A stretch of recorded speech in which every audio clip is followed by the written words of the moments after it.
ముందుగా ఘనమైనటువంటి దేవత దేవునికి నా వందనాలు. అలాగే మరి స్థానిక సంఘ దైవ సేవకులు బిఎల్ రాజు గారికి, అలాగే వారిని ప్రేరేపించి దేవుడు వారిని ప్రేమించి ఈ నూతన సంవత్సరంలో 2026 సంవత్సరంలో సంఘం ద్వారాగా ఒక చక్కటి తీర్మానాన్ని మరి దేవుడు దైవ సేవకుల ద్వారాగా విశ్వాసులైనటువంటి మనందరికీ మరి చక్కటి తీర్మానాలు చేయించారు మనందరి చేత. ప్రతిరోజు మనం ప్రార్థన చేయాలని, ప్రతిరోజు వాక్యాన్ని చదవాలని, ప్రతిరోజు మరి క్రీస్తు సువార్తను మనం ప్రకటించాలని, ఇది వాడుకగా అనుదినము చేయాలని మరి మనందరితో 2026 సంవత్సరం మొదటి తేదీన తీర్మానం చేయించారు వారు. మరి ఆ తీర్మానాన్ని కొనసాగించడానికి నా వంతుగా నేను ప్రయత్నం చేస్తున్నాను. నాతోటి సహోదరులందరూ కూడా, వారు కూడా మరి మీకు కూడా దేవుడిచ్చినటువంటి అవకాశాన్ని బట్టి, దేవుడు మీకు ఇచ్చినటువంటి చక్కటి సమయాన్ని బట్టి మీరు కూడా ఇటు రీతిగా దేవుని స్తుతిస్తూ మహింపరుస్తారని నేను విశ్వసిస్తూ, నేటి కాల సమయంలో మరి 2వ తారీఖు నుంచి నేను ఆదికాండము 4 అధ్యాయాలు మరి దైవ సేవకులు సెలవు ఇచ్చినట్లుగా 4 అధ్యాయాలు నేను చదవడం జరిగింది నిన్నటి సాయంత్రకాల సమయంలో.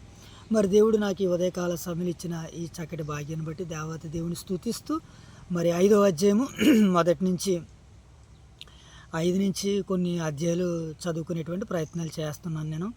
ఒకవేళ తర్వాత ఈ వీడియో ఎవరైనా వింటున్నా, ఒకవేళ వీక్షిస్తుంటే మరి మీకు దేవుడు ఏ రీతిగా అయితే అవకాశాన్ని ఇచ్చాడో మీరు కూడా అట్టి రీతిగానే ఇంతకంటే గొప్పగా, ఇంతకంటే చక్కగా మీరు కూడా క్రీస్తు ప్రభుల వారి పరిచర్యలు సేవలో ముందుకు కొనసాగాలని నా మనసారా కోరుకుంటూ చిన్న ప్రార్థన చేసుకుని నేను ప్రార్థనాపూర్వకంగా ఈ బైబిల్ పఠనాన్ని ప్రారంభిస్తున్నాను. మహాగణుడైన మా తండ్రి, మహోన్నతుడైన నా దేవ, పరిశుద్ధుడైన నా తండ్రి, మీ ప్రేమ కలిగిన నామానికి స్తుతులు చెల్లించుకుంటున్నాను దేవ. తండ్రి, ఈ 2026 సంవత్సరము జనవరి మాసము 3వ తేదీలోనికి మమ్మల్ని నడిపించు ప్రభా. మరి ఉదయకాల సమయంలోనైనా చక్కనటువంటి రీతిలో ఆదికాండము 5వ అధ్యాయాన్ని నేను చదువుకోవడానికి మీరు నాకు ఇచ్చిన ఈ చక్కటి ద్వారాన్ని బట్టి, అవకాశాన్ని బట్టి మిమ్మల్ని స్తుతిస్తున్నాను తండ్రి. ప్రభా, 5వ అధ్యాయంలో రాబినటువంటి నాయన లేఖన భాగాలు నేను చదువుచుండగా వాటిని గ్రహించుటకును, వాటిని అర్థం చేసుకున్నటకును, వాటిని నేర్చుకున్నటకును మీదైనటువంటి తెలివిని, వివేకాన్ని నాకు అనుగ్రహించండి. అలాగే ప్రభా, మీ కుమారుడైనటువంటి యేసుక్రీస్తు ప్రభుల వారినైనా మరి ఎలాగైతే ఆయన జ్ఞానములో విద్వాంసుడుగా, జ్ఞానములో పండితుడిగా, జ్ఞానములో తండ్రి మరి విద్వాంసుడిగా ఆయన ఎలాగైతే నాయన ప్రావీణ్యత కలిగి పరిశుద్ధతలో, యథార్థతలో, నీతిలో, న్యాయములో మరి ఏ పాపం లేనివాడిగా, కలంకం లేనివారిలా ఆయన ఎలాగైతే ఉన్నారో ప్రభా, ఈ లేఖనాలు చదువుచుండగా అట్టి నాయన తండ్రి ఆలోచనతో, ఉద్దేశాలతో ఈ దీనుడైన నన్ను మీరు నాయన ముందుకు నడిపించమని వేడుకుంటున్నాను తండ్రి. మరి నాయన నాలో ఉన్నటువంటి ఆత్మ సహాయంతో ఈ కార్యాన్ని చేయడానికి నేను సిద్ధపడుతుండగా మీ యొక్క ఆత్మను అనుగ్రహించి నన్ను మరింత ముందుకు లోతుల్లోనికి తీసుకుని వెళ్ళి నాయన మీ మాటలతో ముందుకు నడిపించమని వేడుకుంటూ, నా వలే నాయన ఈ పరిచర్యలు ఎంతకంటే అంగరంగ వైభవంగా కొనసాగిస్తూ ముందుకు వెళ్తున్న నా తోటి సహోదరులందరినీ దీవించమని, స్థానిక సంఘ దైవ సేవకుల కుటుంబాలను, వారికి సహకారులుగా ఉన్నటువంటి పెద్దల కుటుంబాలను, నేను వారికి నాయన మరి వారి దగ్గర నుండి వర్క్ చేస్తున్నటువంటి బిడ్డలు నాయన యవనస్తుల కుటుంబాలను దీవించమని, ఆశీర్వదించమని, ఓదూరు వైఎస్ఆర్ నగర సంఘాల్లో ఉన్నటువంటి ప్రతి బిడ్డను దర్శించమని, దీవించమని, ఆశీర్వదించమని, వారి చేయిచాలు పెడుతున్న ప్రతి పనులు ఈ రోజునైనా ఆత్మ సహాయం వారికి అనుగ్రహించండి. ఈ దినమంతట్లో వారికి కావాల్సిన నడిపింపును, ఆత్మశక్తిని అనుగ్రహించమని తండ్రి. ఇప్పుడు ఈ అధ్యాయాల పట్టణాన్ని నేను చేయబోచుండగా మీదైనటువంటి ఆత్మతో నన్ను నింపమని, నాయన ఏ అంధకార శక్తులు, దురాత్మ స్వభావాలు, దురాత్మలు, దుష్టుని సంబంధులు తండ్రి నాయన ఈ ప్రాంగణం చుట్టూ చేరకుండా, రాకుండా మీ యొక్క ఆత్మ సహాయంతో తండ్రి ఈ స్థలాన్ని పరిశుద్ధపరచమని, పవిత్రపరచమని,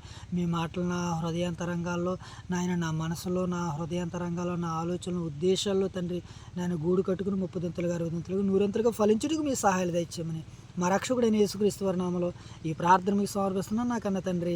ఆమేన్ తండ్రి. అందరికీ వందనాలు ప్రియులారా. రైట్, మంచిదండి. మరి యొక్క సమయంలో ఆదికాండము 5వ అధ్యాయాన్ని బైబిల్ పఠనంగా చదువుకుందాం ప్రియులారా. ఆదికాండము 5వ అధ్యాయము మొదటి వచనం చదువుకుందాం. ఆదాము వంశావళి గ్రంథము ఇదే. దేవుడు ఆదామును సృజించిన దినమున దేవుని పోలికగా అతనిని చేసెను, మగవానిగాను ఆడదానిగాను వారిని సృజించి, వారు సృజింపబడిన దినమున వారిని ఆశీర్వదించి వారికి నరులని పేరు పెట్టెను. ఆదాము 130 ఏండ్లు బ్రతికి తన పోలికగా తన స్వరూపమున తన కుమారుని కని అతనికి షేతు అని పేరు పెట్టెను. షేతును కనిన తర్వాత ఆదాము బ్రతికిన దినములు 800 ఏండ్లు. అతడు కుమారులను కుమార్తెలను కనెను. ఆదాము బ్రతికిన దినములన్నీ 935 ఏండ్లు. అప్పుడు అతడు మృతి పొందెను. రెండో భాగం 6వ వచనం. ప్రియులారా, షేతు 105 ఏండ్లు బ్రతికి ఏనోషును కనెను.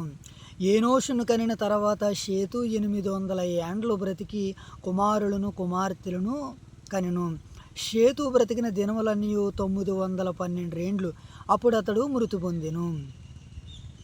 ఏమంటే మూడవ సందర్భాన్ని చదువుదాం. 9వ వచనం.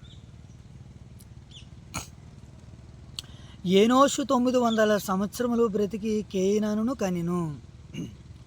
కేయినాను కనిన తర్వాత ఏనోషు 815 ఏండ్లు బ్రతికి కుమారులను కుమార్తెలను కనెను. ఏనోషు దినములన్నీ 905 ఏండ్లు. అప్పుడు అతడు మృతి పొందెను. 12వ వచనం. కేయినాను 75 ఏండ్లు బ్రతికి మహాలేలుని కనెను. మహాలేలుని కనిన తర్వాత కేయినాను 840 ఏండ్లు బ్రతికి కుమారులను కుమార్తెలను కనెను. కేయినాను దినములన్నీ 910 ఏండ్లు. అప్పుడు అతడు మృతి పొందెను. 15వ వచనం. మహాలేలు 60 ఏండ్లు బ్రతికి ఏరోదును కనెను. హేరోదును కనిన తర్వాత మహాలేలు 830 ఏండ్లు బ్రతికి కుమారులను కుమార్తెలను కనెను. మహాలేలు దినములని 895 ఏండ్లు. అప్పుడు అతడు మృతి పొందెను. 18వ వచనం. ఏరోదు 160 ఏండ్లు బ్రతికి హానోకును కనెను. హానోకును కనిన తర్వాత ఏరేదు 800 ఏండ్లు బ్రతికి కుమారులను కుమార్తెలను కనెను. ఏరేదు దినములని 960 ఏండ్లు. అప్పుడు అతడు మృతి పొందెను. మరొక సందర్భం ప్రియులారా, 21వ వచనం. హానోకు 60 ఏండ్లు బ్రతికి మెతూషెలను కనెను. హానోకు మెతూషెలను కనిన తర్వాత 300 ఏండ్లు దేవునితో నడుచుచు కుమారులను కుమార్తెలను కనెను. హానోకు దినములన్నీ 360 ఏండ్లు. హానోకు దేవునితో నడిచిన తర్వాత దేవుడు అతన్ని తీసుకుని పోయిన గనుక అతడు లేకపోయెను. 25వ వచనం ప్రియులారా, మెతుషల 180 ఏండ్లు బ్రతికి లెమేకును కనెను. మెతుషల లెమేకును కనిన తర్వాత 752 ఏండ్లు బ్రతికి కుమారులను కుమార్తెలను కనెను. మెతుషల దినములన్నీ 969 ఏండ్లు. అప్పుడు అతడు మృతి పొందెను.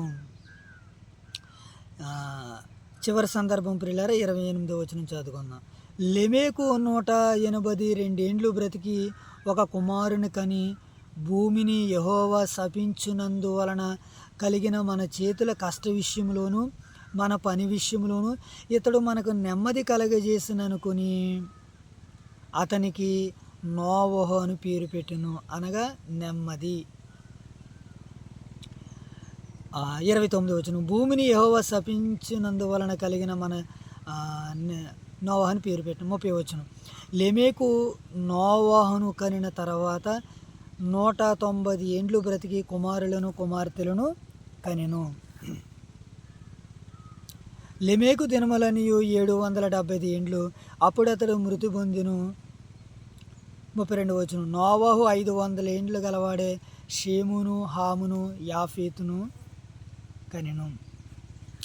ప్రియులారా, ఇక్కడ ఈ 5వ అధ్యాయాన్ని మనం చూసినప్పుడు ఇక్కడ సమాధుల తోట మనకి కనబడుతుందని కొంతమంది పండితుల అభిప్రాయం. సమాధుల తోట ఎందుకనంటే మొట్టమొదటి మానవుడైనటువంటి ఆదాము గారి దగ్గర నుంచి దేవుడు తన వంశావళి క్రమాన్ని ఈ భూమి మీద ఏ రీతిగా కొనసాగిందో పరిశుద్ధాత్ముడు మనకి ఈ గ్రంథంలో వ్రాయించారు ఆయన. కనుక ఇప్పుడు ఆదాము వంశావళి గ్రంథం, ఆదాము నుంచి మనందరికీ బైబిల్లో సుపరిచితమైనటువంటి వ్యక్తి ఎవరైనంటే దేవునితో నడిచినటువంటి ఆయన హానోకు గారు. అంటే ఆదాము గారి తర్వాత కయ్యేను హేబేలులు వారు అనుకుంటే వారి తదనంతరం వారి తర్వాత వచ్చినటువంటి ఆయన షేతుగా మనం కనబడుతున్నారు. ఆదాము గారి 3వ కుమారుడిగా షేతు.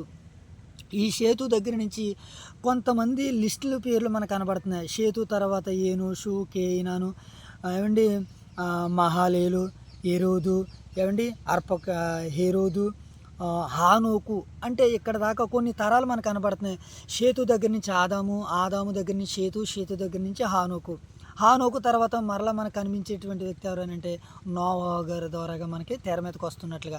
నోవాహు గారి తర్వాత షేము, హాము, యాఫేతుల యొక్క వంశములు రాయబడింది. ఇప్పుడు నోవాహు గారి కుమారుల కంటే ముందుగా ఉన్నటువంటి లిస్ట్ని మనం చూసినప్పుడు మనకి లోకాసు వార్త 3వ అధ్యాయంలో కూడా కనబడతాడు. కేయినాను ఏనోషుకు, ఏనోషు షేతుకు, షేతు ఆదాముకు, ఆదాము దేవునికి కుమారుడైన లోకాసు వార్త మనకి 2వ అధ్యాయం చివరి భాగాల్లో, 3వ అధ్యాయం చివరి భాగాల్లో మనకి అక్కడ లిస్ట్ ఇవ్వబడింది. కనుక ఇక్కడ మనం ఆదాము బ్రతికారు సుమారు మరి దేవుని పోలికగా ఆయన పుట్టి పెరిగి దేవుని చిత్తాన్ని నెరవేర్చి సుమారు ఆయన 930 ఏండ్లు బ్రతికినట్లుగా మనకి లేఖన భాగాలు సెలవిస్తున్నాయి. ఎవరో ఆదాము గారు, ఆదాము గారి తర్వాత షేతు, షేతు గారి తర్వాత కేయినాను, ఏనోషు, మహాలేలు ఏమండి, తర్వాత ఏరేదు, ఏరేదు తర్వాత హానోకు. హానోకు కూడా దేవుడితో ఏమండి 300 ఏండ్లు. మరి హానోకు దినములని 360 ఏండ్లు, 65 ఏండ్లు మరి దేవునితో నడిచి కుమారులను కుమార్తెలను కన్నట్లుగా మనకి లేఖన భాగం సెలవిస్తుంది. ఆ తర్వాత మరి భూమి సమీపబడిందని, భూమి మన విషయంలో మనకి ఇతను నెమ్మది కలగజేశాడని మరి హానోకు అనేటి అది క్షమించండి నోవాహు గారు పుట్టినట్లుగా మనకి కనబడుతుంది. నోవాహు గారి తండ్రి ఎవరంటే లెమెకు దినములని 775 ఏండ్లు బ్రతికిను, అప్పుడు అతడు మృతి పొందెను. ఎవరండి? నోవాహు గారి తండ్రి లెమెకు గారు. లెమెకు గారి కంటే పైన ఉన్నటువంటి ఆయన మన దేవుడితో నడిచినటువంటి ఆయన ఎవరండి? ఆయన హానోకు గారు. కనుక మనం ఇలా లేఖన భాగాలను అర్థం చేసుకుంటున్నప్పుడు ఈ 5వ అధ్యాయం మనకి ఈ వివరణ ఇస్తుంది. ఏ వివరణ? సమాధుల తోట 5వ అధ్యాయము, ఆదాము వంశావళి వివరాలు, అలాగే ఆదాము గారి తర్వాత షేతు, షేతు నుంచి ఏమండి హానోకు, హానోకు నుంచి లెమెకు, లెమెకు నుంచి నోవాహు గారు వచ్చినట్లుగా 5వ అధ్యాయం మనకి సెలవిస్తుంది. ఇప్పుడు 6వ అధ్యాయాన్ని బైబిల్ పఠనం చేద్దాం ప్రియులారా. రైట్, మంచిది. 6వ అధ్యాయం మొదటి నుంచి చదువుకుందాం. నరులు భూమి మీద విస్తరింపని ఆరంభించిన తర్వాత కుమార్తెలు వారికి పుట్టినప్పుడు దేవుని కుమారులు నరుల కుమార్తెలు చక్కని వారిని చూసి వారందరిలో తమకు మనస్సుకు వచ్చిన స్త్రీలను వివాహం చేసుకునిరి. అప్పుడు యెహోవా, నా ఆత్మ నరులతో ఎల్లప్పుడూ వాదించదు, వారు తమ అక్రమ విషయములో నరమాత్రులై ఉన్నారు. అయినను వారి దినములు 120 ఏండ్లగునను. ఆ దినములో నెఫీలీయులైన వారు భూమి మీద నుండిరి, తర్వాతను ఉండిరి. దేవుని కుమారులు నరుల కుమార్తెలతో పోయినప్పుడు వారికి పిల్లలను కనిరి. పూర్వకాలమందు పేరు పొందిన శూరులు వీరే. నరుల చెడుతనం భూమి మీద గొప్పదనియు, వారి హృదయం యొక్క తలంపులలోని ఊహాంతియు ఎల్లప్పుడూ కేవలం చెడ్డదని యెహోవా చూసి తాను భూమి మీద నరులను చేసినందుకు యెహోవా సంతాపము నుండి హృదయములో నొచ్చుకొనెను. ఏమండి 7వ వచనం.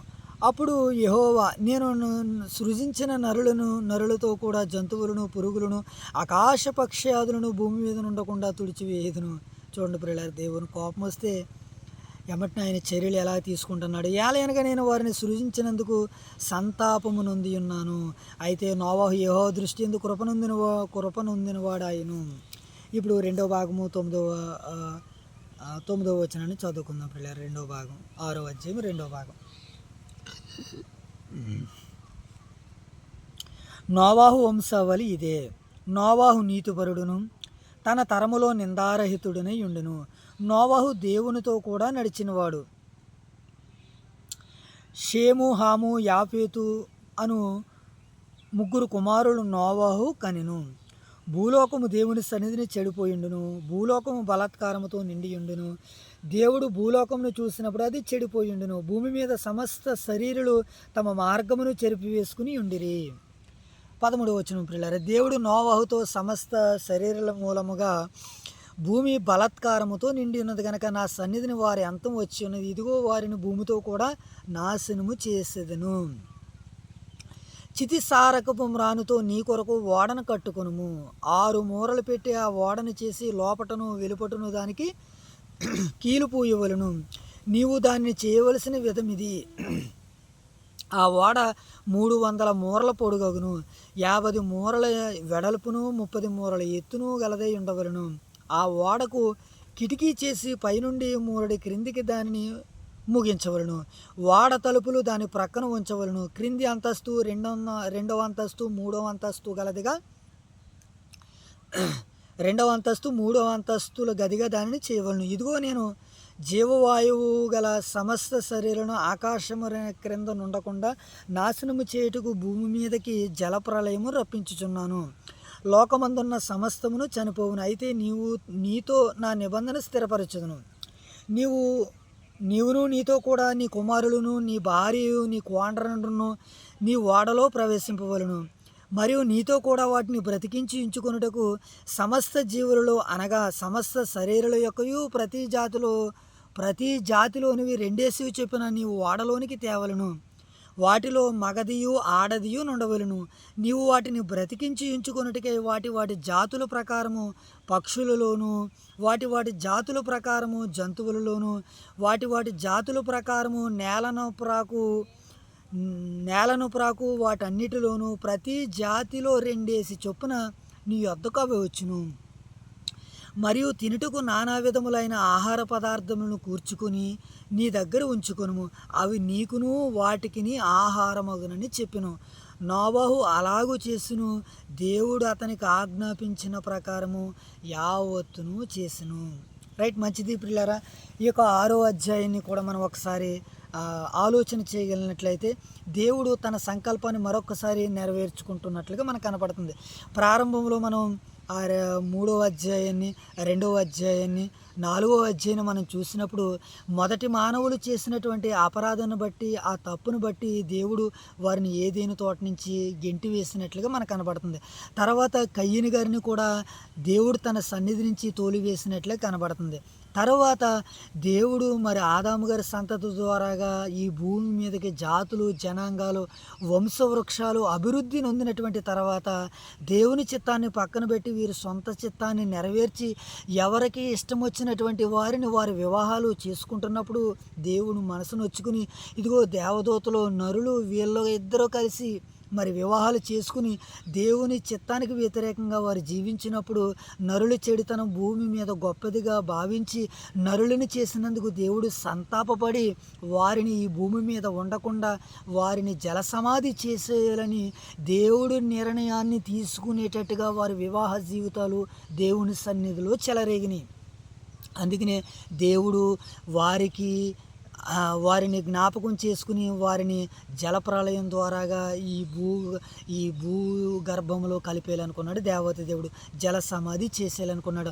ఈ జల సమాధి చేయాలనుకున్నటువంటి సందర్భంలో ఎలా వివాహాలు జరుగుతున్నటువంటి తరుణంలో ఒక ఆయన కనుదృష్టి దేవుడిని ఆకర్షించుకుంది. అవును ప్రియులారా, ఈరోజు భూమి మీద ఎన్నో సంఘాలు ఎన్నో కుటుంబాలు ఎంతోమంది వ్యక్తులు ఉన్నప్పటికీ ఆయన కనుదృష్టి ఆయన కొరకు ప్రత్యేకంగా బ్రతికే వారి పైన ఉంటుందని చెప్పడానికి మనకి స్థానిక సంఘము సంఘ సేవకులు పెద్దలు పరిచారకులు దీనికి చక్కటి ఉదాహరణ నిదర్శనం.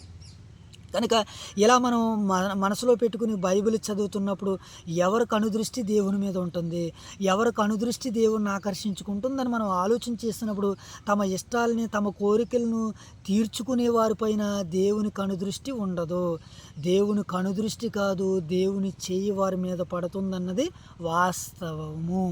అయితే ఇప్పుడు ఈ 6వ అధ్యాయంలో దేవుని దృష్టి నోవహు గారు ఆకర్షించుకున్నాడు. అవును ప్రియులారా, మన రక్షకుడైనటువంటి యేసుక్రీస్తుల వారు అంటారు, నా తండ్రి ఒకరిని ఆకర్షించితే కానీ ఎవడును నా దగ్గరికి రాడు. ప్రియులారా, ఈరోజు సంఘం మన గ్రామాన్ని ఆకర్షించింది, మన పేటను ఆకర్షించింది. కనుకనే ఆకర్షింపబడిన వారందరూ సన్నిధిలో వారు ఆనందిస్తున్నారు. మన నూతన సంవత్సర వేడుకల్లో చూసినప్పుడు కొంతమంది సంవత్సరాంతరపు దర్శనాలు చేసుకున్నారు చాలామంది. కొంతమంది ఒక ఆయన్ని చూసినప్పుడు వీళ్ళు సంవత్సరపు దేవునికి కృతజ్ఞత చెల్లించుకున్నారు. సంవత్సరం అంతా నన్ను కాపాడాడు, ఇదిగో మరొక సంవత్సరం నేను పొందుకోవడానికి నేను ఆయన సన్నిధికి వచ్చానన్నటువంటి ఒక ఆయన ఆనందం నేను చూశాను, నేను అర్థం చేసుకున్నాను దాన్ని. మరలా సంవత్సరం అయితే కానీ వారు రారు. మరి అప్పటి వరకు ఆయన కృపను రాబుదల్ని కావాలని ఆయన కోరుకున్నారు.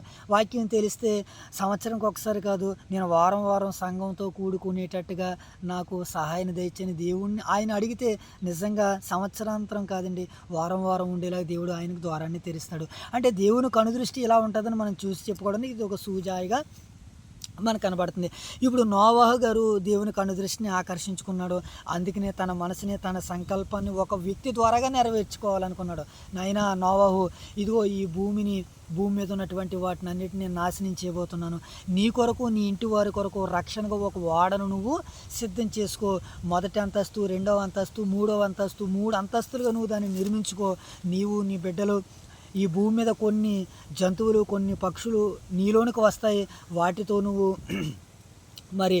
రక్షింపబడతావని మరి నోవాహు గారికి సెలవిచ్చినట్లుగా మనకి 6వ అధ్యాయం సెలవిస్తుంది. దాంట్లో అంటున్నాడు, మరియు తినుటకు నానా విధములైన ఆహార పదార్థములు కూర్చుకొని నీ దగ్గర ఉంచుకొనుము. అంటే మరి ఎన్ని రోజులు వర్షం రాబోతుందో మనందరికీ తెలుసు. 40 రోజులు ప్రచండమైనటువంటి రాత్రులు పగలు దేవుడు వర్షాన్ని కురిపించబోచున్నాడు కనుక మరి దాని నిమిత్తం దేవుడు మరి నోవాహు గారిని తినడానికి ఆహార పదార్థాలు, ఉండడానికి ఓడని, మరి సమస్తాన్ని ఆయనకి అనుకూలపరిచినట్లుగా మనకు కనబడుతుంది. ప్రియులారా, అవునండి, నేడు మనం సువార్త కొరకు, సేవ కొరకు, పరిచర్య కొరకు మనం నిలబడుతున్నప్పుడు నీకు కావలసినటువంటి పోషణని, నీకు కావలసినటువంటి వస్త్రాలని, నీకు కావలసినటువంటి గృహాన్ని, నీకు కావలసినటువంటి సౌకర్యమైనటువంటి వాటిని అన్నిటినీ ఇస్తానని యేసుక్రీస్తుల వారు మనకు వాగ్దానం ఇచ్చాడు. ప్రియులారా, ఆకాశ పక్షులను చూడండి, అవి ఎత్తవు, కోయవు, కొట్లలో కూర్చుకొని ఆయనను మీ పరలోకపు తండ్రి వాటిని పోషిస్తున్నాడు. ఈరోజు దేవుని మీద నిస్వార్థంగా ఆధారపడి సేవ చేయాలనుకుంటున్న నా తోటి సహోదరులు ఎవరైనా ఉన్నట్లయితే ఈ వీడియో ముఖంగా దేవుడు మీతో, నాతో మాట్లాడుతున్నారు. మీరు భయపడకండి, అనేక పిచ్చుకుల కంటే మీరు శ్రేష్ఠులు. మొదట నా నీతిని, నా రాజ్యాన్ని వెతకండి అన్నాడు. ఆయన నీతిని, రాజ్యాన్ని వెతికే పనులు కొన్ని రోజులు మనకు ఆహారాలు ఉండకపోవచ్చు, కొన్ని రోజులు వసతులు ఉండకపోవచ్చు, కొన్ని రోజులు నీడ నిలవలేక ఉండకపోవచ్చు. కానీ దేవుడు ఒకానొక సమయంలో ఆ వాగ్దానాన్ని పొందుకునేటువంటి దినం నీ ముందుకు రాబోతుంది. ఆ దినం వచ్చేలోపు నువ్వు వెతకవలసినటువంటి ఆయన రాజ్యం ఉన్నది, కొన్ని చేయవలసిన కార్యాలు ఉన్నాయి. అవి చేసినటువంటి తర్వాతనే మరి నువ్వు ఆ చక్కటి దైవ దీవెన పొందుకుంటావని ఈ 6వ అధ్యాయము ఆదికాండం ద్వారాగా దేవుడు వాగ్దానంగా సెలవిస్తుంది. ఇది 6వ అధ్యాయపు చరిత్ర. పిల్లరా, మరి అలాగ ఉంచుకున్నప్పుడు ఆహారం నీకును, నీతో పాటు ఉన్నటువంటి వాడలో ఉన్నటువంటి వారందరికీ ఆహారం అవుతాయని దేవుడు ఆజ్ఞాపించినట్లుగా మనకి ఈ 2వ అధ్యాయం మనకి సెలవిస్తుంది. 6వ అధ్యాయం మనకి సెలవిస్తుంది.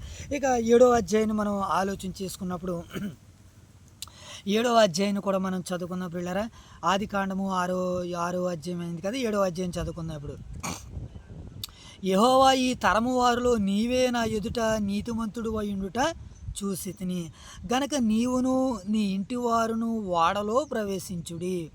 పవిత్ర జంతువులలో ప్రతి జాతి పోతులు 7, పెంటులు 7, పవిత్రములు కాని జంతువులలో ప్రతి జాతి పోతును, పెంటివియు 2, ఆకాశ పక్షులలో ప్రతి జాతి మగవి 7, ఆడవి 7. నీవు భూమి అంతటి మీద సంతతిని జీవముతో కాపాడినట్లు నీ యొద్ద ఉంచుకొనుము. ఎందుకనగా ఇంకనూ 7 దినములకు నేను 40 పగళ్ళను 40 రాత్రులను భూమి మీద వర్షము కురిపించి నేను చేసిన సమస్త జీవరాశులను భూమి మీద ఉండకుండా తుడిచివేసేదనని నోవాహుతో చెప్పెను. తనకు యెహోవా ఆజ్ఞాపించిన ప్రకారము నోవహు యావత్తును చేసెను. మొదటి సందర్భం ప్రియులారా ఇది. ఇప్పుడు 2వ సందర్భాన్ని చదువుదాం 6వ వచనం నుంచి. ఆ జల ప్రవాహము భూమి మీదకి వచ్చినప్పుడు నోవహు 600 ఏండ్లు వాడు. అప్పుడు నోవహును అతనితో కూడా అతని కుమారులను, అతని భార్యయు, అతని కోడండ్రను ఆ ప్రవాహ జలములను తప్పించుకొనుటకై ఆ ఓడలో ప్రవేశించిరి. దేవుడు నోవహునకు ఆజ్ఞాపించిన ప్రకారము ప్రతి పవిత్ర జంతువులలోను పక్షులలోను నేలను ప్రాకు వాటన్నిటిలోనూ మగది ఆడది జతలుగా ఓడలోనున్న నోవహునొద్దకు చేరెను. 7 దినములైన తర్వాత ఆ జల ప్రవాహములు భూమి మీదకి వచ్చెను. నోవహు వయసు యొక్క 600 సంవత్సరము 2వ నెల 17వ దినమున మహా అగాధ జలముల ఓటలన్నీయు ఆ దినమందే విడవబడును. ఆకాశపు తూములు విప్పబడును. 40 పగళ్ళును 40 రాత్రులను ప్రచండ వర్షము భూమి మీద కురిసెను. ఆ దినమందే నోవహు కుమారులకు షేమును, హామును, యాఫేతును, నోవహు భార్యయు వారితో కూడా అతని 3 కోడండ్రును ఆ ఓడలో ప్రవేశించిరి. వీరే కాదు, ఆయా జాతుల ప్రకారము ప్రతి మగధియును, ప్రతి మృగమును, ఆయా జాతుల ప్రకారము ప్రతి పశువును, ఆయా జాతుల ప్రకారము నేల మీద ప్రాకు ప్రతి పురుగును, ఆయా జాతుల ప్రకారము ప్రతి పక్షియు, నానా విధములైన రెక్కల గల ప్రతి పిట్టయు ప్రవేశించెను. జీవాత్మ గల సమస్త శరీరులలో రెండేసి ఓడలోనున్న నోవహునొద్దకు ప్రవేశించినవన్నీ దేవుడు అతనికి ఆజ్ఞాపించిన ప్రకారము సమస్త శరీరులలో మగదియు ఆడదియు ప్రవేశించెను. అప్పుడు యెహోవా ఓడలో అతనిని మూసివేసెను. ఆ జలప్రవాహము 40 దినములు భూమి మీద నుండగా జలములు విస్తరించి ఓడ తేలినందున అది భూమి మీద నుండి పైకి లేచెను. జలములు భూమి మీద ప్రచండముగా ప్రబలి మిక్కిలి విస్తరించినప్పుడు ఓడ నీళ్ల మీద నడిచెను. ఆ ప్రచండ జలములు భూమి మీద అత్యధికముగా ప్రబలినందున ఆకాశమంతటి క్రిందనున్న గొప్ప పర్వతములన్నీ మునిగిపోయిను. 15 మూరల ఎత్తైన నీళ్లు ప్రచండముగా ప్రబలిన గనక పర్వతములు మునిగిపోయిను. అప్పుడు పక్షులేమి, పురుగులేమి, మృగములేమి, భూమి మీద ప్రాకు పురుగులేమి, భూమి మీద సంచరించు సమస్త శరీరులేమి, సమస్త నరులేమి చచ్చిపోయిరి. పొడి నేల మీదనున్న వాటన్నిటిలోనూ నాసికా రంధ్రములలో జీవాత్మ సంబంధమైన ఊపిరి గలవన్నీ చనిపోయిను. నరులతో కూడా పశువులను, పురుగులను, ఆకాశ పక్షులను, నేల మీదనున్న జీవరాశులన్నీ తుడిచివేయబడిను. అవి భూమి మీద నుండకుండా తుడిచివేయబడును. నోవహును అతనితో కూడా ఓడలోనున్నవన్నీ మాత్రమే మిగిలి ఉండెను. 150 దినముల వరకు నీళ్లు భూమి మీద ప్రచండముగా ప్రబలెను. దేవుని నామానికి మహిమ కలుగును గాక ప్రియులారా, ఆమేనండి. ఇక ఈ 7వ అధ్యాయానికి వచ్చినప్పుడు మరి దేవుడు జలప్రళయాన్ని సృష్టించినట్లుగా మరి జలప్రళయం ఈ భూమి మీద రావడము, ఈ భూమి మీద 40 రాత్రులు 40 దినములు మరి వర్షాన్ని కురిపించి దేవుడు సమస్తాన్ని మరి జల సమాధి చేసినట్లుగా లేఖన భాగాలు మనకి సెలవిస్తున్నాయి. అయితే అలాంటి సమయంలో దేవుని దృష్టి ఆకర్షించుకున్న నోవహు 3 కుమారులను, నోవహు 3 కోడళ్లను, వీళ్ళు సురక్షితంగా క్షేమంగా ఓడలో మరి ప్రచండమైనటువంటి వర్షంలో సురక్షితంగా ఉన్నట్లుగా లేఖన భాగాలు మనకి సెలవిస్తున్నాయి. ఆ దినమందే ఆకాశపు తూములన్నీ విప్పబడ్డాయి. 40 పగలను 40 రాత్రులను ప్రచండమైన వర్షము భూమి మీద కురిసెను. భూమి మీద 40 రోజుల పాటు ప్రచండమైన వర్షం కురియగానే భూమి మీద ఉన్నటువంటి మనుషులు ఏమని అరిచి ఉండాలి, నోవహు మమ్మల్ని కాపాడు, మమ్మల్ని రక్షించంటే అంతకుముందు మీరందరూ దేవుని రాజ్య సువార్తను వినండి, మీరందరూ ఆ దేవుని తెలుసుకోండి అని నోవహు గారు ప్రకటించిన నోవహు గారి మాటలను ఏ ఒక్కరు కూడా ఖాతరు చేయలేదు. ఎందుకంటే వారి ఇష్టాలు చెప్పున వారి ఇష్టాలని వారి కోరికలను నెరవేర్చుకునే పనిలో ఉన్నటువంటి వారికి మరొక స్వేచ్ఛ కోరుకుంటుందే తప్ప మరి ఆ స్వేచ్ఛ తర్వాత రాబోతున్నటువంటి ప్రమాదాన్ని గుర్తించలేదు. ప్రమాదాన్ని గుర్తించేటట్టుగా భయపడేవాడిగా ఒక నోవహు గారు ఉన్నట్టుగా మనకు కనబడుతుంది. కనుక నోవహు గారు క్షేమంగా సురక్షితంగా ఉన్నారు. నోవహు గారితో పాటు దేవుడు ఆజ్ఞాపించిన ఆ జంతువులు, ఆ పక్షులు, ఆ మృగాలు ఏవైతే ఉన్నావో అవి ఆడది మగదివి జతలుగా వచ్చి మరి ఆ సమయానికి దేవుడు ఆజ్ఞాపించినట్లుగా అంతకుముందు మనుషులు కూడా దేవుడు ఆజ్ఞాపించాడు నోవహు గారి ద్వారాగా. వారెవరు కూడా ఖాతరు చేయలేదు. ఖాతరు చేయబడ్డాయి మూగజీవులు, పక్షులు, వీటికి ఉన్నటువంటి ఆ దేవుడు ఇచ్చినటువంటి ఆ దేవుడు కలిగించిన వాటికి ఉందే తప్ప దేవుని స్వరూపంగా కలిగినటువంటి మనిషికి లేకుండా పోయింది ప్రియులారా. అందుకనే ఇవి రక్షింపబడ్డాయి. జీవులు, పక్షులు, మృగాలు ఇవి రక్షింపబడ్డాయి. దేవుని పోలికగా పుట్టినటువంటి మనుషులు భూమిలో మరి జల సమాధి అయిపోయినట్లుగా మనకి కనబడుతున్నాయి. దేవుడు 150 రోజుల పాటు, అంటే సుమారు ఒక 1/2 సంవత్సరం పాటు, ఒక 6 నెలల పాటు భూమి మీద మరి నాశనం అయిపోయినట్లుగా మనకు కనబడుతుంది. చూద్దాం 22వ వచనం. నరులతో కూడా పశువులను, ఏమంటే ప్రియులారా 23 వచనం, 7 అధ్యాయం 23 వచనం. నరులతో కూడా పశువులను, పురుగులను, ఆకాశ పక్షులను, నేల మీద ఉన్న జీవరాశులన్నీ తుడిచివేయబడిను.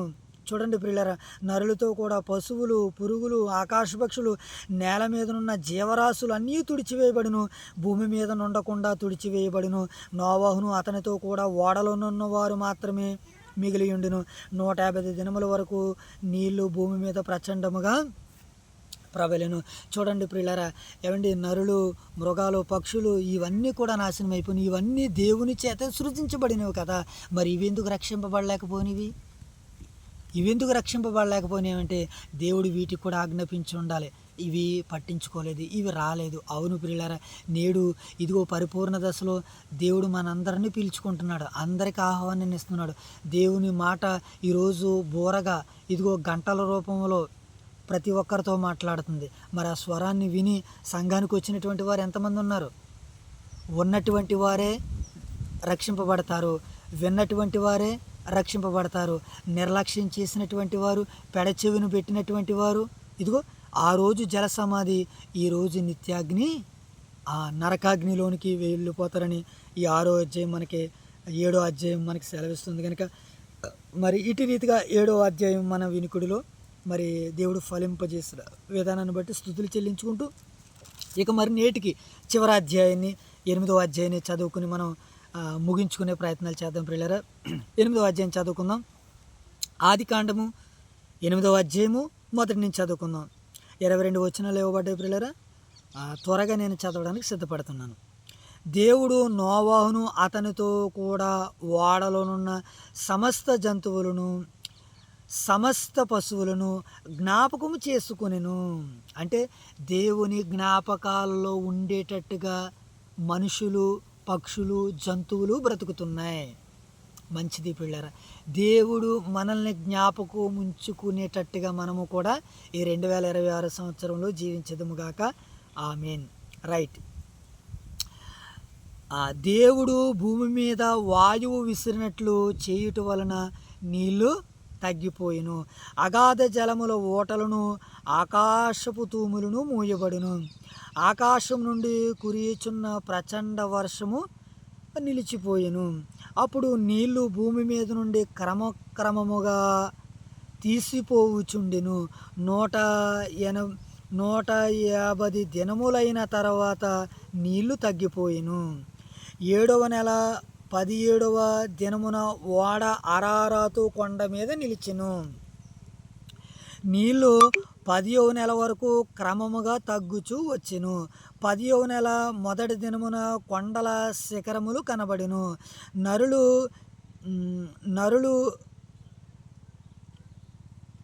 40 దినములైన తర్వాత నోవహు తాను చేసిన ఓడ కిటికీ తీసి ఒక కాకిని వెలుపటికి విడిపోనిచ్చెను. అది బయటికి వెళ్ళి భూమి మీద నుండి నీళ్ళు ఇంకిపోవు వరకు ఇటు అటు తిరుగుచుండెను. మరియు నీళ్లు నేల నుండి తగ్గిపోవును లేదో చూచుటకు అతడు తన యొద్ద నుండి నల్లపావురం ఒకటి కొనుపోబడెను. నీళ్లు భూమి అంతటి మీదనున్నందున తన అరకాలు నిలుపుటకు అతనికి స్థలము లేకపోయెను. స్థలము దొరకలేదు గనుక ఓడలోనున్న అతని యొద్దకు తిరిగి వచ్చెను. అప్పుడు అతడు చెయ్యి చాపి తన్ను పట్టుకుని ఓడలోనికి తీసుకును. అతడు మరి 7 దినములు తాలి మరలా ఆ నల్లపావురను ఓడలో నుండి వెలుపలికి విడిచెను. సాయంకాలమున అది అతని యొద్దకు వచ్చినప్పుడు త్రుంచబడిన ఒలీవ చెట్టు ఆకు దాని నోట నుండిన గనుక నీళ్లు భూమి మీద నుండి తగ్గిపోయినని నోవాహునకు తెలిసెను. అతడు ఇంకా మరి 7 దినములు తాలి ఆ పావురును వెలుపలికి విడిచిన. ఆ తర్వాత అది అతని యొద్దకు తిరిగి రాలేదు. మరియు 601వ సంవత్సరము మొదటి నెల తొలి దినమున నీళ్లు భూమి మీద నుండి ఇంకిపోయిను. నోవహు ఓడ కప్పు తీసి చూసినప్పుడు నేల ఆరి ఉండెను. 2వ నెల 27వ దినమున భూమి ఎండి ఉండెను. 15వ వచనము రెండవ సందర్భాన్ని చదువుకుందాం ప్రియులారా. అప్పుడు దేవుడు, నీవును నీతో కూడా నీ భార్యయు నీ కుమారులను నీ కోడండ్రను ఓడలో నుండి బయటికి రండి. పక్షులు, పశువులు, భూమి మీద ప్రాకు ప్రతి జాతి పురుగులు మొదలైన సమస్త శరీరాలతో నీతో కూడానున్న ప్రతి జంతువును వెంటబట్టుకుని వెలుపటికి రావలను. అవి భూమి మీద బహుగా విస్తరించి భూమి మీద ఫలించి అభివృద్ధి నొందవలనని నోవహు గారితో మరి దేవుడు పక్షుల్ని మరి వీటినన్నిటిని దీవించమని సెలవిస్తున్నట్లుగా మనకు కనబడుతుంది. 18వ వచనం. కాబట్టి నోవహును అతనితో కూడా అతని కుమారులను అతని భార్యయు అతని కోడండ్రను బయటికి వచ్చిరి. ప్రతి జంతువును, ప్రాకు, ప్రతి పురుగును, ప్రతి పెట్టయు, భూమి మీద సంచరించునవన్నీ వాటి వాటి జాతులు చొప్పున ఓడలో నుండి బయటికి వచ్చెను. అప్పుడు నోవహు యెహోవాకు బలిపీఠం కట్టి పవిత్ర పశువులన్నిటిలోనూ పవిత్ర పక్షులన్నిటిలోనూ కొన్ని తీసుకుని ఆ బలిపీఠం మీద దహన బలిగా అర్పించెను. అప్పుడు యెహోవా ఇంపైన సువాసనను ఆగ్రహించి, ఇక మీదట నరులను బట్టి భూమిని మరలా శపింపను. ఎందుకనగా నరుల హృదయాలోచన వారి బాల్యము నుండి చెడ్డదే. నేనెప్పుడు చేసిన ప్రకారము ఇకను సమస్త జీవులను సంహరింపను. భూమి నిలిచి ఉన్నంత వరకు కోతకాలము, శీతాకాలము, వెదకాలము, శీతోష్ణములను, వేసవి, శీత, రాత్రి మగళ్ళను ఉండక మానవని తన హృదయములో అనుకొనును. దేవుడి యొక్క పరిశుద్ధ వాక్యాన్ని నేడు మన వినికిడిలో ఫలింపజేయునుగాక. ఆమేన్. రైట్, మంచిది ప్రియులారా. ఇక్కడ 8వ అధ్యాయాన్ని కూడా మనం చూస్తున్నప్పుడు మరి ఆ జలప్రళయం అయిన తర్వాత నోవహు గారు మరి ఓడలో నుంచి బయటికి రావడము, ఓడలోనికి వచ్చే ముందు మరి పావురాన్ని, నల్ల పావురాన్ని, కాకిని మరి బయటికి వదిలినప్పుడు అవి ఉండడానికి ఎక్కడ లేకపోవడాన్ని బట్టి మరలా ఆయన దగ్గరికి రావడం, మరలా కొంత సమయానికి కొన్ని రోజులకి మరి ఆరిన నేల కనపడము, అక్కడి నుంచి మరి ఒక ఒలివ ఆకును మరి గుర్తుగా తెచ్చినట్లుగా మనకి లేఖన భాగాలు కనబడుతున్నాయి. సాయంకాలం అది అతని యొద్దకు వచ్చినప్పుడు త్రుంచబడిన ఒలివ చెట్టు ఆకు దాని నోటను ఉండిన కనుక నీళ్ళు భూమి మీద నుండి ఇంకిపోయినని నోవహును తెలుసును. అప్పుడు ఏం చేశాడంటే మరి నోవహు గారు మరి ఓడలో నుంచి ఓడకప్పు తీసి చూసినప్పుడు నేల ఆరి ఎండును. 2వ నెల 27వ దినమున భూమి ఎండును. అప్పుడు చెప్పిన తర్వాత దేవుడు మరి నోవహు గారిని ఓడలో ఉన్నటువంటి వాటిని అన్నిటినీ, ఆ జంతువులను, పక్షులను, భూమి మీద ప్రాకు పురుగులను మొదలైన సమస్తమును వెంటబెట్టుకుని వెలుపలికి వచ్చినప్పుడు భూమి మీద బహుగా వాటిని విస్తరించును. భూమి ఫలించి అభివృద్ధి నొందవలని నోవహు గారితో చెప్పును. కాబట్టి నోవహును అతనితో కూడా అతని కుమారులందరూ కూడా మరి భూమి మీదకి రావడము, బయటికి వచ్చినటువంటి తర్వాత వీళ్ళందరినీ మరి దేవుడు ఫలించమనడం, అభివృద్ధి చెందమని చెప్పినట్లుగా లేఖన భాగాలు మనకి సెలవిస్తున్నాయి. వాటి చొప్పున ఓడలో నుండి బయటకు వచ్చును. అప్పుడు నోవహు ఎప్పుడైతే మరి ఓడలో నుంచి మరి ఈ 40 రోజులు, ఈ 150 రోజులు మరి వాళ్ళు ఆ ఓడలోంచి బయటకు వచ్చినటువంటి తర్వాత మరి దేవుడు వాటిని అన్నిటినీ దీవించడము, ఆశీర్వదించడము, వాటి భవిష్యత్తును కూర్చున్నటువంటి సందర్భాలు మనకి ఈ 8వ అధ్యాయంలో కనబడుతున్నాయి. అలాగే ప్రారంభంలో మరి దేవుడు మరి నోవహు గారిని, అతని ఓడలో ఉన్నటువంటి సమస్త జంతువులను, ఏమంటే మనుషులను, జంతువులను దేవుడు జ్ఞాపకం పెట్టుకుంటున్నాడంటే ఒకసారి ఆలోచించండి. జంతువుల కంటే మనం శ్రేష్ఠులం కదా, మనల్ని ఇంకెంత గొప్పగా దేవుడు మరి జ్ఞాపకం చేసుకుంటాడు. మరి జ్ఞాపకం చేసుకునేటువంటి క్రియలు మనం చేయాలని వాక్యం మనకి సెలవిస్తుంది. మొదటి భాగము, 2వ భాగము. ఇప్పుడు 3వ భాగంలో మరి నోవహు గారు ఓడలోంచి బయటకు వచ్చినటువంటి తర్వాత దేవుణ్ణి ప్రేమిస్తున్నాడని చెప్పడానికి మరి మొట్టమొదటిసారిగా మరి బలిపీఠం అనేటువంటి సందర్భం మనకి ఇక్కడ కనబడుతుంది. బలిపీఠాన్ని కట్టినట్లుగా అక్కడ యెహోవా నామమును ప్రార్థన చేసినటువంటి ప్రార్థనా విధానం మనకి ఇక్కడ కనబడుతుంది. ఇక్కడ మరి దేవునికి మొదటిగా బలిపీఠం కట్టి పవిత్ర పక్షులన్నిటిలోనూ కొన్నింటిని తీసుకొని ఆ పీఠం మీద దహన బలిగా అర్పించును. అప్పుడు యెహోవా ఇంపైన సువాసన ఆగ్రహించి, ఇక మీదట అంటే నోవహు గారు చేసినటువంటి ఒక మంచి కార్యాన్ని బట్టి, ఏమండి, పక్షులను, జంతువులను బలిపీఠం బలిగా ఇచ్చి దేవునికి మరి స్తుతిస్తున్నటువంటి ఆ విధానాన్ని బట్టి దేవుడు ఒక నిర్ణయాన్ని తీసుకున్నాడు. అవును ప్రియులారా, మనం చేసేటువంటి కొన్ని నిర్ణయాలను బట్టి, మనం చేసేటువంటి కొన్ని పనులను బట్టి దేవుడు ఏం చేస్తాడని అంటే మన ద్వారాగా ఇతరులు దీవించబడ్డానికి, రక్షింపబడ్డానికి అవకాశం ఉన్నదని ఈ భాగం మనకి సెలవిస్తుంది. నోవాహు గారు ఓడలో నుండి బయటకు వచ్చాడు. అప్పుడు నోవాహు యెహోవాకు బలిపీఠం కట్టి పవిత్ర పక్షులన్నిటిలోనూ కొన్నింటిని తీసుకుని ఆ పీఠం మీద దహన బలిగా అర్పించాడు. ఎప్పుడైతే నోవాహు దహన బలి అర్పించాడో ఆ అర్పించిన విధానాన్ని బట్టి దేవుడు ఆ ఇంపైన సువాసన ఆగ్రహించి ఇక మీదట నరులను బట్టి భూమిని నేను శపించును. భూమిని ఎందుకు శపించకూడదు అనుకున్నాడు దేవుడు? నోవాహు గారు కట్టినటువంటి ఆ బలిపీఠాన్ని బట్టి. ఈరోజు ప్రియులారా, నువ్వు నేను కూడా ప్రార్థన అనేటువంటి బలిపీఠాన్ని నువ్వు నేను కట్టగలిగినట్లయితే నీ బిడ్డలు, నీ కుటుంబము నోవాహు కుటుంబం మాదిరిగానే రక్షింపబడుతుంది. అవును ప్రియులారా, ఇది మీరు నేను నమ్మగలిగితే మనం నమ్ముదాం ప్రియులారా, నమ్ముదామండి. నమ్ముట నీ వలన అయితే నమ్మువానికి సమస్తమును సాధ్యము. అంటే నోవాహు గారు కట్టిన బలిపీఠాన్ని బట్టి, నోవాహు గారు అర్పించినటువంటి ఆ పవిత్ర పక్షులన్నిటిని బట్టి దేవుడు తన మనసును మార్చుకున్నాడు. దేవుడు తన నిర్ణయాన్ని మార్చుకున్నాడు. నినివే పట్టణాన్ని నాశనం చేసేస్తానన్నాడు దేవుడు. కానీ యోనా గారిని పంపించి ఆ పట్టణాన్ని కాపాడుకున్నాడు కదా. ఈరోజు నన్ను బట్టి మరి ఎంతమందిని రక్షించాలనుకుంటున్నాడు, ఎంతమందిని కాపాడాలనుకుంటున్నాడో అది దేవునికే మనం విడిచిపెడదాం. కనుక మనం సమయం ఉన్నంతట్లో, మనం అవకాశం ఉన్నంతట్లో మనం ఏం చేయాలని వాక్యం సెలవిస్తుందంటే దేవుని మనసుని గెలుచుకోవాలి. ఇశ్రాయేలు ప్రజలను ఒకసారి తీసేస్తానన్నాడు మోసే గారితో.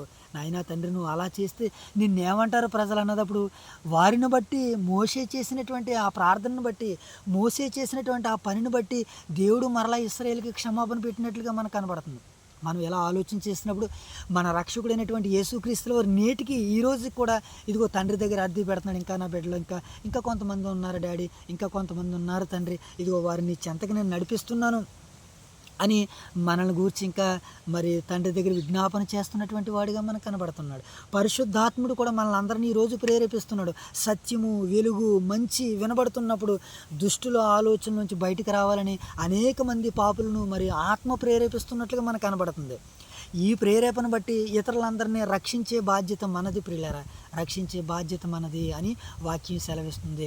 ఇలా మనం ఆలోచన చేస్తున్నప్పుడు నీ ఇంటిలో, నీ కుటుంబంలో నిన్ను విశ్వాసిగా, ప్రార్థనాపరుడుగా, వాక్యోపదేశకుడుగా, పరిచారకుడుగా, సేవకుడిగా నిన్ను ఎందుకు నిలబెట్టాడంటే నీ ద్వారాగా నీ కుటుంబంలో ఉన్నటువంటి వారందరూ నోవాహు మాదిరిగా రక్షింపబడాలి. ఆ తదుపరి నీ సహోదరులు, నీ పక్క కుటుంబము, నీ ఇరుగు కుటుంబము, నీ పొరుగు కుటుంబము, నీ ప్రాంతంలో ఉన్నటువంటి వారు, నీ స్నేహితులు, నీ బంధువులు, నీ నెలవైన వారందరూ కూడా నీ ద్వారాగా రక్షింపబడాలన్నదే దైవ నిర్ణయం. కనుక నోవాహు గారు చేసినటువంటి ఆ మంచి సంకల్పాన్ని బట్టి, ఆ బలిపీఠాన్ని బట్టి, ఆ అర్పించినటువంటి ఆ దహన బలిని బట్టి మరి దేవుడు తన ఆలోచన మార్చుకున్నాడో. నీ ప్రార్థన బట్టి నీ కుటుంబాన్ని రక్షించలేడా? నీ బిడ్డలు పాడైపోయారేమో, నీ భర్త పాడైపోడేమో, నీ భార్య పాడైపోయిందేమో, నీ కుటుంబం ఆర్థికంగా గడవట్లేదేమో, ఇబ్బందులతో ఉన్నారేమో, సమస్యలతో ఉన్నారేమో. ఇదిగో నోవాహు గారు దేవునికి ఎలాగైతే బలిపీఠాన్ని కట్టి హృదయపూర్వకంగా దహన బలి అర్పించాడో, నేటి నుంచి ఒక ప్రార్థన అనేటువంటి దహన బలిని నువ్వు అర్పించు. ప్రార్థన చెయ్యి, పరిచర్య చెయ్యి. నువ్వు ఎందుకు అభివృద్ధి చెందలేదో నన్ను అడుగు, ఒక ఆత్మీయ సహోదరుడిగా దానికి నేను సమాధానాన్ని ఇస్తాను. ఈ రోజుకి నా జీవితం నేను మదన పడుతూ ఉంటుంటాను. సేవకులను చూసినప్పుడు సంతోషం వేసుకొస్తూ ఉంటుంటుంది. కొంతమంది యవనస్తులను చూసినప్పుడు సంతోషం వేసుకొస్తూ ఉంటుంటుంది. నాలో లేనిది వారిలో కనబడుతున్నప్పుడు సరే నాకు ఇవ్వకపోయింది నా తోటి సహోదరులకి ఇచ్చారు, వారిని బట్టి ఆనందము, సంతోషము. మనం అలా ఉందో ఈరోజు మనం సజీవులుగా ఉండడమే పెద్ద ఆరోగ్యము కదా పిల్లలు. కనుక ఇలా మనం ఆలోచన చేసుకుంటూ వస్తే నువ్వు బాగుండాలి. మొట్టమొదటిగా నువ్వు దహన బలి అర్పించాలి. దేవుడు నిన్ను జ్ఞాపకం చేసుకోవాలి. దేవుని కనుదృష్టి నిన్ను ఆకర్షించాలని అంటే నువ్వు ఎలాంటి సత్కార్యాలు చేసేవారిగా ఉండాలి. ఇన్ని మాటలు మనకి ఈరోజు ఎలా అర్థమవుతున్నాయి, మనం ఎలా ఆలోచన చేయగలుగుతున్నాం? అది దేవుడు ఆత్మ సహాయంతో దైవ సేవకుల్ని ప్రేరేపించాడు. చక్కటి తీర్మానం చేశారు. ఇదిగో ఆ రోజు నేను విన్న తీర్మానాన్ని నెరవేర్చడానికి నా వంతుగా నేను సాధన చేస్తున్నాను. మీరు కూడా మీ వంతుగా సాధన చేయాలని కోరుకుంటూ మరి 8వ అధ్యాయం ద్వారాగా దేవుడు మనందరితో మాట్లాడారు. నోవాహు గారు అర్పించినటువంటి ఆ దహన బలులను బట్టి దేవుడు తీసుకుంటున్నటువంటి కొన్ని లేటెస్ట్ అప్డేట్స్, నిర్ణయాలు ఆ రోజు ఈ రోజు కూడా అంతే పిల్లరా. నువ్వు చేసినటువంటి ప్రార్థనను బట్టి, నువ్వు చేసినటువంటి పరిచర్ని బట్టి దేవుడు జ్ఞాపకం చేసుకుంటాడు. ఇదిగో సొదొమ గొమొర్రా పట్టణాన్ని లేపేస్తాను రా నాన్న అని అన్నారు అబ్రహాం గారితో. కానీ నేను లేపే ముందు నా స్నేహితునితో చెప్పుకుంటాను ఒక మాట అనగానే, అక్కడ నా తమ్ముడు ఉన్నాడు, నా తమ్ముడు కుటుంబం ఉంది, అక్కడ నా తమ్ముడు కుటుంబం ఉందని దేవునికి విజ్ఞాపన చేసుకోగానే, ప్రభువా అక్కడ అందరూ ఒకవేళ ఒక 50 మంది నీతిమంతులు ఉంటే వారిని బట్టి మరి ఆ సొదొమ పట్టణాన్ని నాశనం చేస్తామంటే, లేదు అయితే నాకు చూపించన్నాడు. 50 మంది కాడ 10 మంది అక్కడికే వచ్చాడు ప్రియులారా. కనుక అబ్రహాము గారిని బట్టి ఆ రోజు మరి సొదొమ గొమొర్రా పట్టణాలు కాబట్టబడ్డాయి.